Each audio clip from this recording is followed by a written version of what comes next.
12월 9일 사사기 19장 22절로 30절 전대미문의 사건. 성서윤연의 제목대로 이방나라에도 있을 수 없는 참으로 끔찍한 사건의 발단이 오늘의 본문입니다.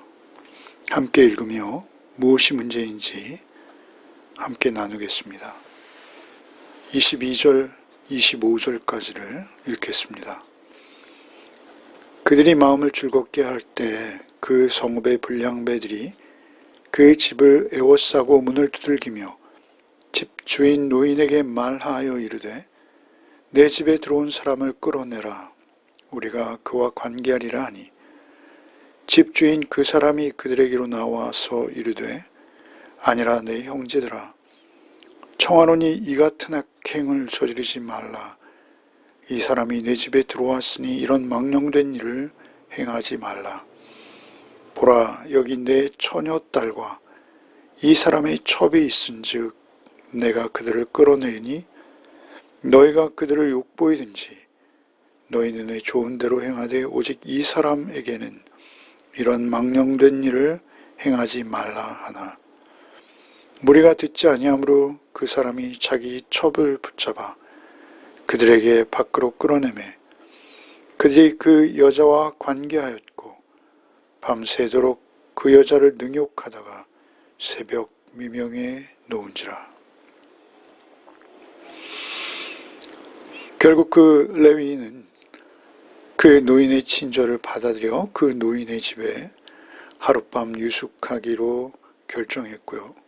그 노인의 집에서 마음을 즐겁게 할 때에 이렇게 그때의 상황이 설명되어지고 있습니다. 마음을 즐겁게 한다는 것은 그 노인의 대접이 아주 융숭했을 것이라는 것을 우리가 알 수 있습니다. 서로 즐거운 것이죠. 대접하는 자도 즐겁고 대접받는 자도 즐거운, 그렇게 분위기가 좋은 때에 성읍의 불량배들이 그 집을 에워싸고 문을 두드리기 시작합니다. 불량배라는 것들은 그 동네에서 항상 문제를 일으키는 질이 좋지 않은 사람들을 말하는 것이죠.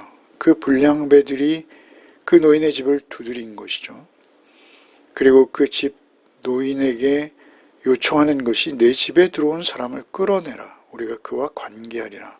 그러니까 그 집에 들어온 사람을 집 밖으로 끌어내어 달라. 우리가 그와 관계하리라 라고 하죠. 여기서 관계한다는 것은 성적인 관계를 의미하는 것입니다. 그러니까 불량배들은 남자들이었을 것이요. 그 레위인을 내어놓으면 그들이 동성으로서 남자 대 남자로 그들을 집단적으로 성폭행하겠다라는 것입니다. 이것은 참으로 끔찍한 말이죠. 이러한 모습이 성경에 한 군데 더 있습니다. 창세기 19장 4절로 5절에 보면 소돔성에서 롯의 집을 에워싸고 하나님의 천사들을 내어달라 협박하던 모습과 동일한 것이죠. 이렇게 동성애도 끔찍한데 그것을 폭행으로 집단적으로 마을의 묵인하에 공개적으로 그 마을의 가장 약한 사람의 손님이라는 이유로 그들을 그렇게 폭행하려 하는 그 동네 불량배들. 예, 그것이 그 묵인되는 사회, 우리가 생각할수록 끔찍한 그런 상황입니다. 그러자 그 집주인이 그들에게 나와서 아니라 내 형제들아, 그 불량배들을 향해서 참으로 애처로운 모습이죠. 형제들아, 청하노니 이 같은 악행을 저지르지 말라. 이 사람이 내 집에 들어왔으니 이런 망령된 일을 행하지 말라. 이 사람이라는 레위인이죠. 망령된 일이라는 것은 특별히 하나님을 거스르는 어떤 포악함, 우매함, 교만함 이런 것을 의미합니다. 특별히 하나님과 관련되어져서 그들이 도저히 할 수 없는 일이라는 의미가 되겠죠. 그러한 일을 하지 말라. 24절에 보라, 여기 내 처녀딸과 이 사람이 첩이 있은즉 내가 그들을 끌어내리니 그들을 욕보이든지 너희네 좋은 대로 행하되 오직 이 사람에게는 이런 망령된 일을 행하지 말라. 이 사람, 아마 이 노인은 그와의 간단한 대화, 또 여호와의 집을 향해 가고 있다라는 말, 그리고 그의 의복, 이런 여러 형편을 보았을 때 그가 특별히 레위인, 하나님과 관계되어진 그러한 사람이라는 것을 확실히 알고 있었을 것이죠. 그래서 그랬는지 내 처녀 딸과 이 사람의 첩이 있으니 그들 둘 다 끌어내서 너희들 보기에 좋은 대로 하고 싶은 대로 하라. 그러나 이 사람에게는 망령된 일을 행하지. 다시 한번 망령된 표현이 등장하죠. 망령된이라는 표현은 특별히 하나님을 거스르는 것이죠. 이 사람, 이 레위인에게는 이런 망령된 일을 행하지 말라라고 말하고 있습니다.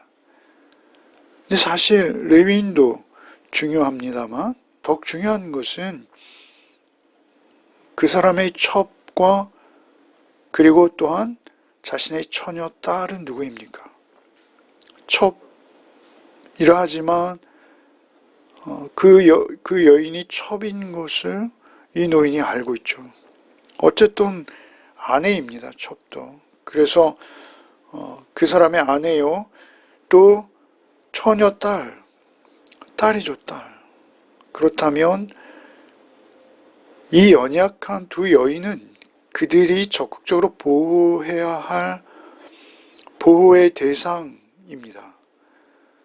그런데 오히려 그 연약한 딸과 아내를 내어주고 자기들은 안전한 곳에서 자신들의 자존심과 명예를 실추하지 않겠다.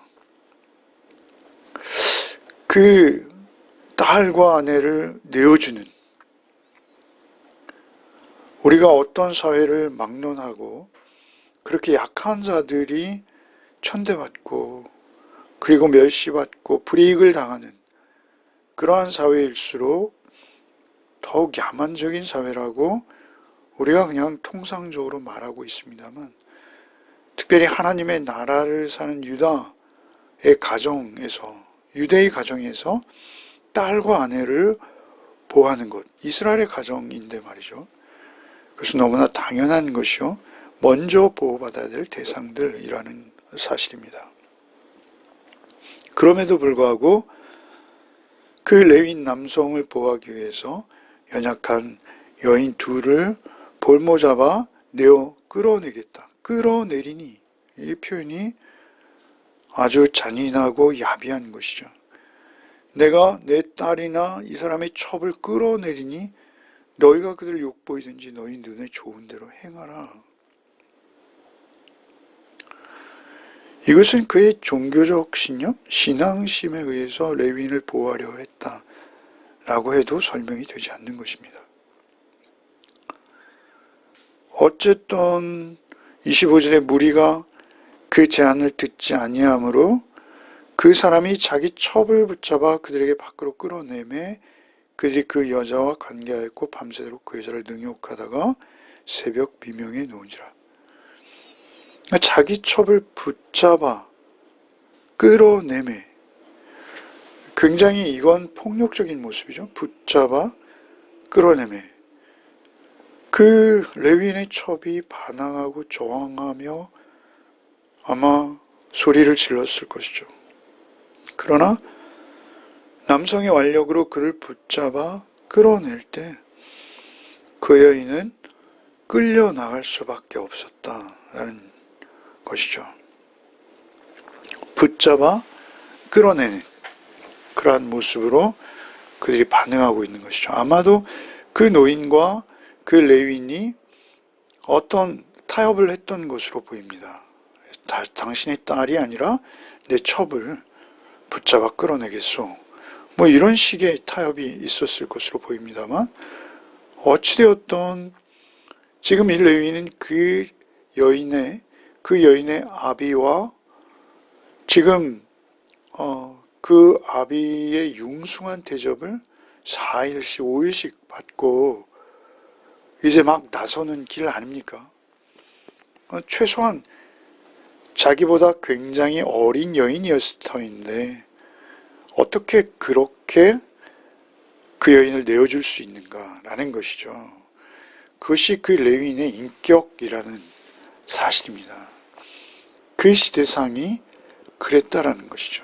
레위인, 성명불상의 이 레위인이 오늘날로 말하면 목회자인 것이죠. 종교인인 것입니다. 좀 더 확대하면 우리 기독교인일 수 있는 것이고요.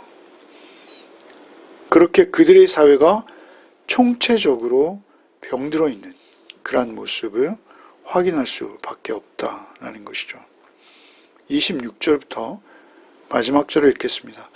동틀 때 여인이 자기의 주인이 있는 그 사람의 집 문에 이르러 엎드려져 밟기까지 거기에 엎드려져 있더라.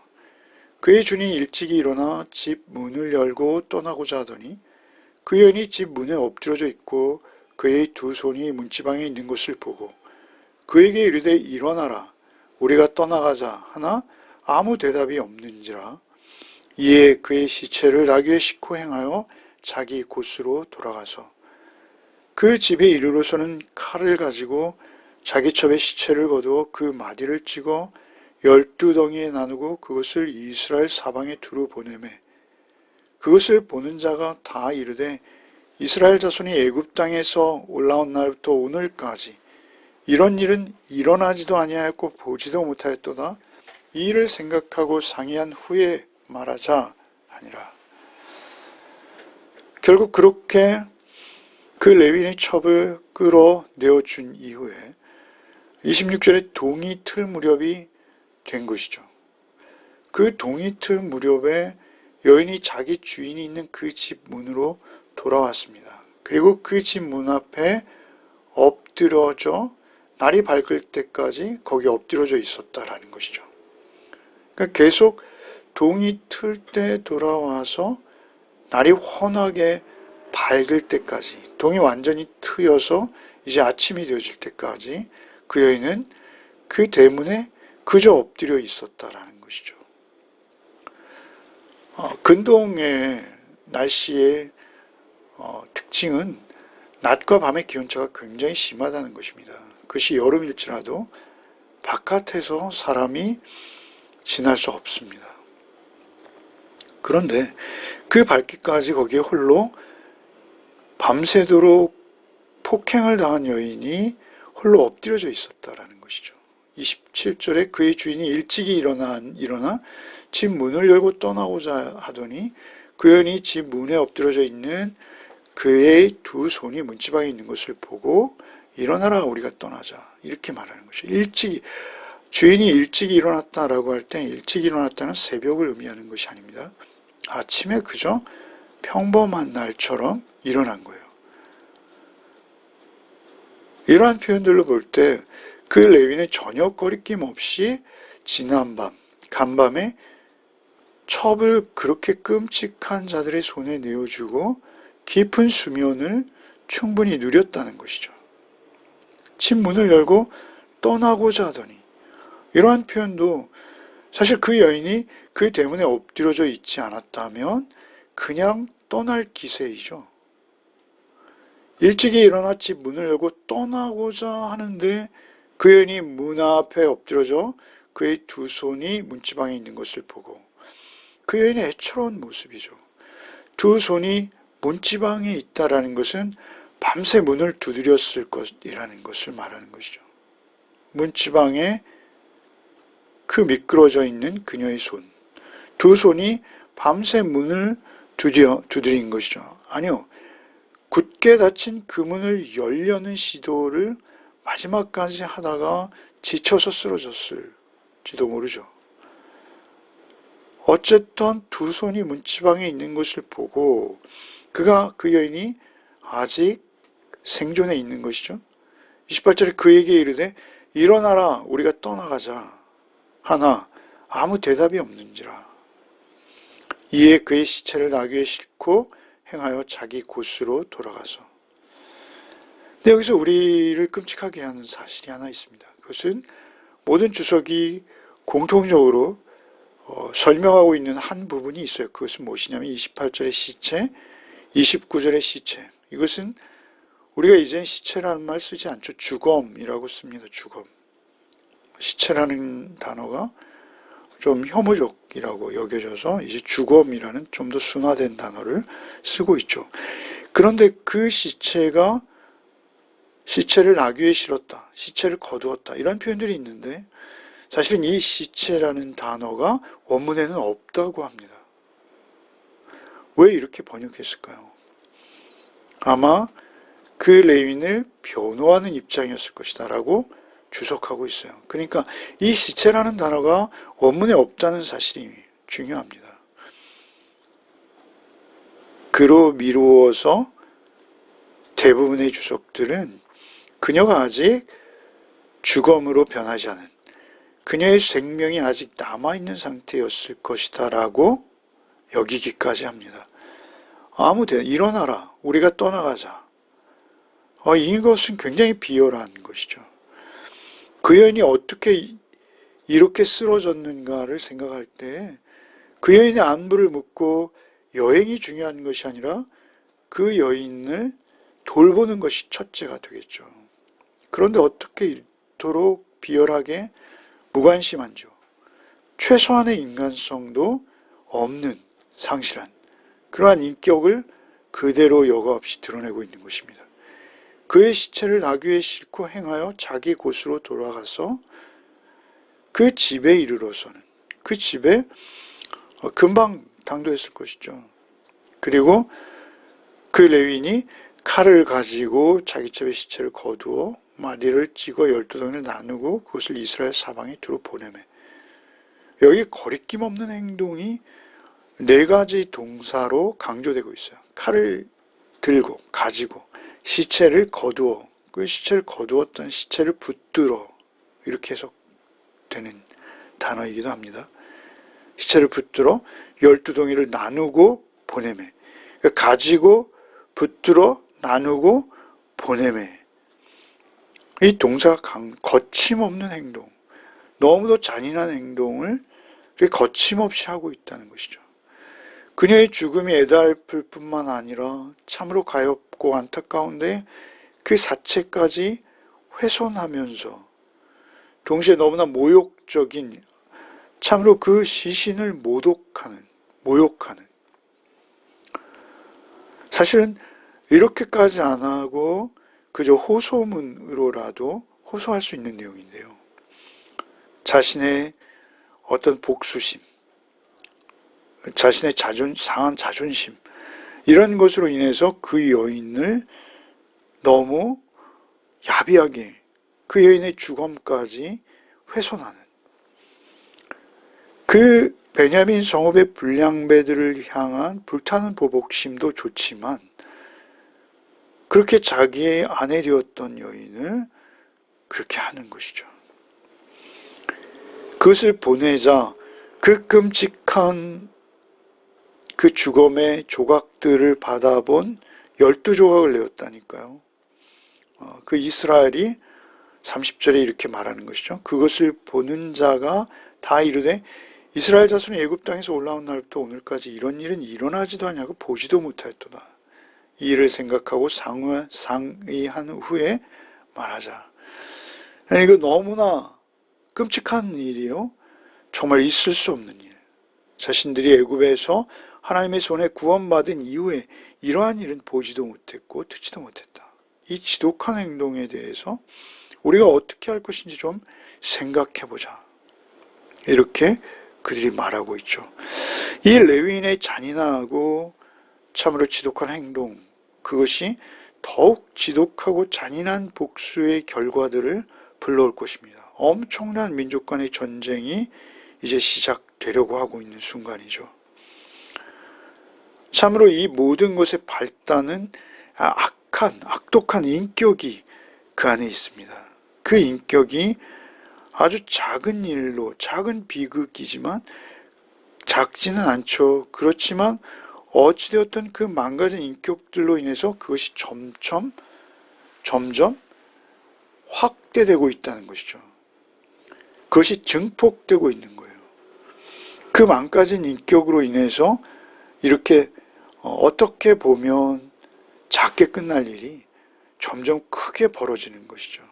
사실 역사에는 이러한 일들이 많이 있습니다. 세계적인 전쟁도 사실 굉장히 사소한 곳에서부터 시작하는 경우가 많죠. 이것은 이스라엘의 레위인의 일부의 일탈이 아닙니다. 이것은 어찌 보면 베냐민 전체 집단의 사회적인 타살이라고 볼 수 있습니다.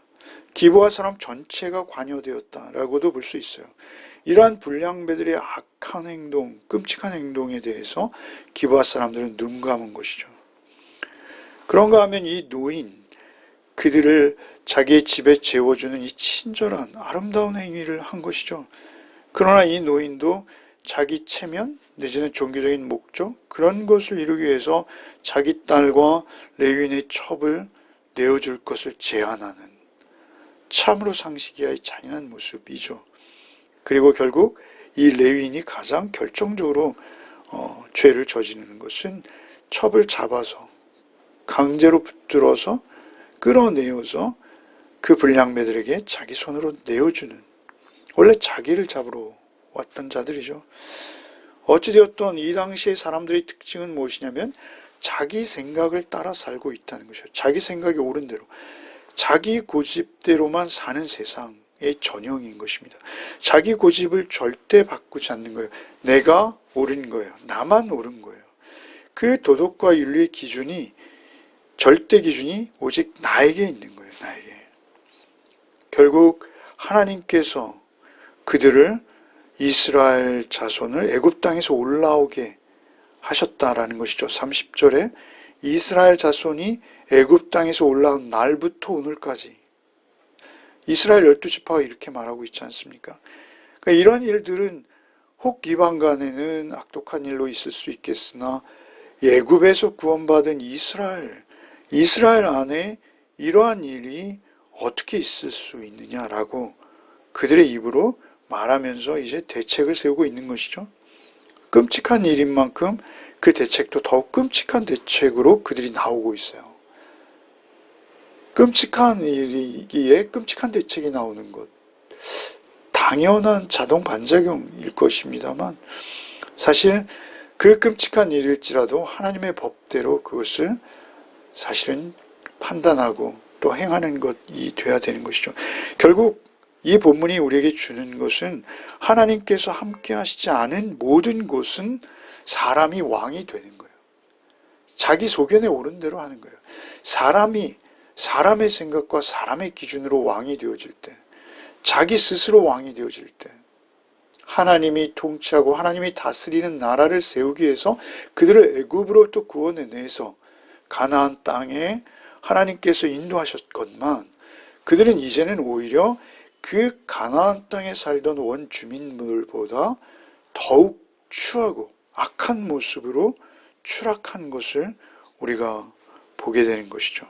결국 하나님이 계시지 않으면 소돔과 같은 곳이요, 하나님이 계신 곳이 천국이요, 하나님의 다스림이 있는 것이요, 하나님이 계시지 않은 곳이 자기 소견에 옳은 대로 행하는 지옥이 되는 것을 우리에게 교훈하고 있다라는 사실입니다.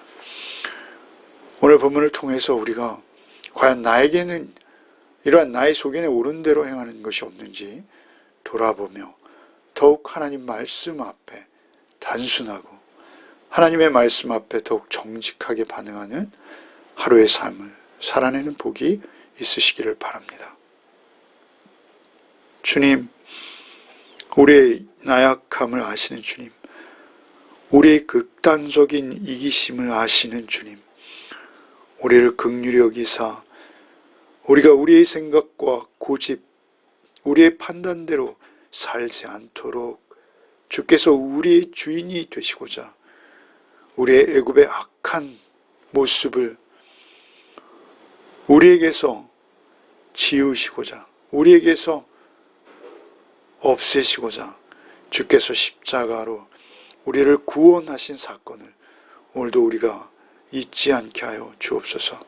오직 내 소견에 옳은 대로 사는 자가 아니라 오직 주의 뜻을 따라 주께 구원받은 자다운 삶을 살아내는 한날이 될 수 있도록 주여 우리를 긍휼히 여기시고 오직 성령께서 우리의 말과 우리의 행동을 인도하여 주옵소서.